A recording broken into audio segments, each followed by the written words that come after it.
Muchas gracias, señora alcaldesa. Antes de la crisis, ganar 1.000 euros era considerado un salario bajo, pero ahora se trata de una meta a alcanzar para muchos trabajadores en España. Conforme reconocía el propio Juan Rosell, el presidente de la patronal COE, es muy difícil llegar a fin de mes ganando 800 euros. Pero no hace falta preguntárselo a Juan Rosell. Si se lo preguntáramos a Samara, una brasileña de 29 años, nos diría que ella gana 700 euros al mes y lo hace con 2 trabajos. A tiempo parcial ambos, que compagina de lunes a jueves. Por una parte, pasea a un perro durante 2 horas y cuida a un niño de 7 años durante otras 3 horas y media. Comparto piso, dice ella, y controlo muchos mis gastos, por eso llego a fin de mes.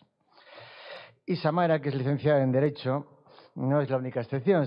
Silvia, sin ir más lejos, de 32 años, es también otro de esos hombres que no encajan en la estadística. Trabaja en una peluquería a media jornada, gana 510 euros al mes. Preferiría tener un empleo a tiempo completo y ser al menos mileurista, pero de momento no lo alegra. ¿Cómo hemos llegado a esto en el año 2017? Bueno, la explicación viene dado de los sucesos que acontecieron hace unos años.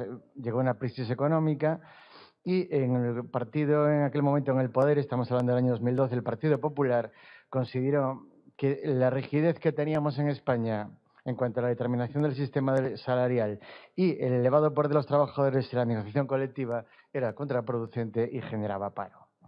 La solución consistió en una dura y cruenta reforma laboral en la cual se abarató el despido, en la cual se establecieron cláusulas de descuelgue que llegaban a cuestionar en el propio artículo 37 de la Constitución, que garantiza el derecho a la negociación colectiva, e incluso se le llegó a pedir a las empresas que moderaran los salarios.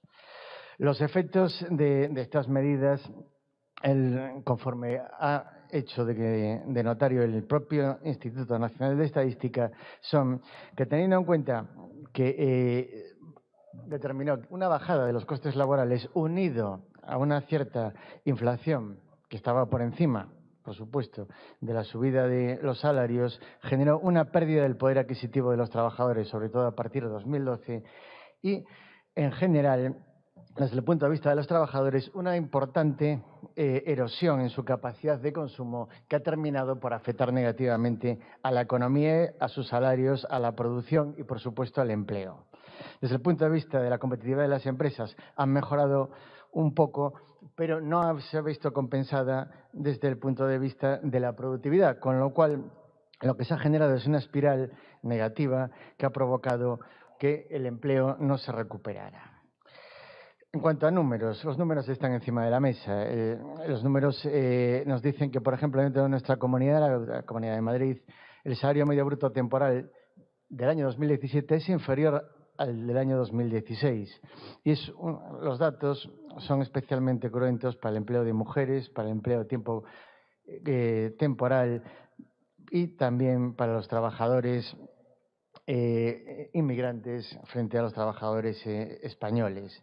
Es especialmente cruento para los trabajadores jóvenes, es especialmente cruento para los trabajadores mayores de 55 años que están viendo cómo sus trabajos se exponen a la erosión provocada por la pérdida de capacidad adquisitiva.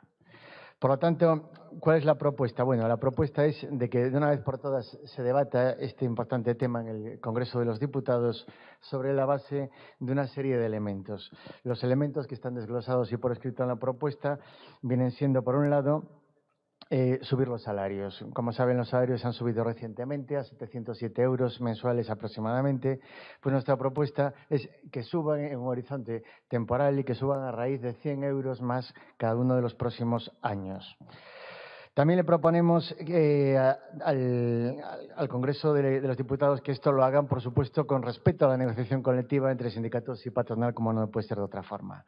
Solicitamos también una subida de los salarios de los empleados públicos que han soportado la crisis y es hora de devolvérselo. Y que no se quede la cuestión simplemente en medidas salariales con los empleados públicos, sino que se le vuelvan a totalidad de derechos y se profundice en un generoso marco de relaciones laborales, como pueden ser las 35 horas semanales.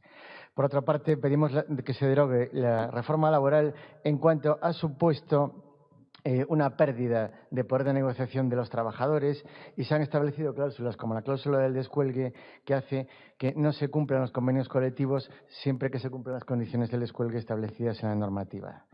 En cuanto a la negociación colectiva, pedimos de que se profundice en la negociación colectiva de forma que haya un acuerdo salarial general que luego se ha desarrollado a través de la negociación en cada uno de los sectores. Por otra parte, pedimos de que las subidas vayan en función del incremento de productividad.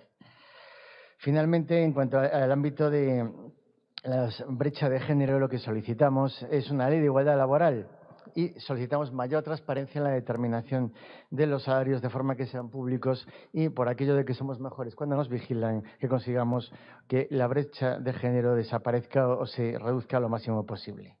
Pedimos un plan de choque para los jóvenes, que se revise el contrato de relevo, el contrato en prácticas y se regulen mejor los programas de becarios. Finalmente, pedimos que se eliminen el problema de los falsos autónomos, al menos se regulen mejor, como hemos visto hace 2 iniciativas, con el tema de las Kellys. Muchas gracias. Muchas gracias. Continúa.